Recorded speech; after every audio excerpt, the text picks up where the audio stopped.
সকাল থেকে সন্ধ্যা পর্যন্ত অনেক লোকজন দেখা যায়, অনেক দূর দূরান্ত থেকে লোকজন আসে, পদ্মা বিলে ঘুরতে আসে, অনেক সুন্দর মুহূর্তগুলো উপভোগ করে আর কি ভালোই লাগে। সব মিলিয়ে কেউ যেন ফুল না ছিঁড়ে, কারণ ফুলটা একটা সৌন্দর্য, গাছে ফুল গাছের সৌন্দর্য লাগে। এখানে আসছি, প্রথমবার আসছি, আগে কখন আসি নাই আমি, আর পদ্ম বিল করি নাই, আজকে ফার্স্ট আসলাম, ভালো লাগছে অনেক। বান্ধবীদের কাছ থেকে খোঁজ পেয়ে এখানে আসছি দেখতে। অনেকেই পদ্ম ফুল ছিঁড়ে নিয়ে যায়, এর জন্য এখন কম। দৃশ্যগুলো অনেক ভালো লাগতেছে।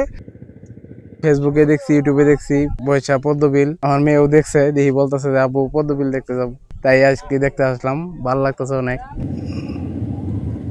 আমরা সকাল থেকে সন্ধ্যা পর্যন্ত 500-1000 টাকা কামাই, এর মধ্যে থেকে আমরা আমাদের ভালো সংসার চলতেছে। বিভিন্ন জেলাতে লোকজন আসে, আমরা নৌকা ঢাকা চলাই, ফুল টুল তুলবের দিনে।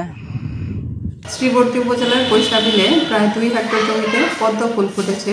পদ্ম ফুলের কারণে বিলটি বর্তমানে পদ্ম বিল হিসেবে পরিচিত পেয়েছে।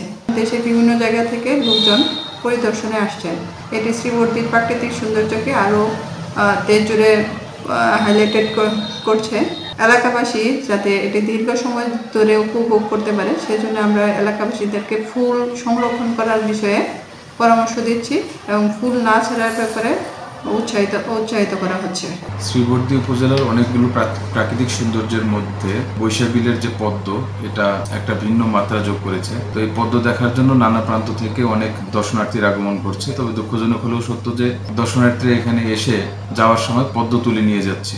তো এই বিষয়টা আমি অবগত হলাম আমাদের স্থানীয় ইউনিয়ন পরিষদের চেয়ারম্যান এবং গ্রাম পুলিশদের মাধ্যমে। আমরা অবশ্যই এটা জনসচেতনতামূলক যে তারা যেন পদ্ম না তুলে, এই কার্যক্রম আমরা জারি করব।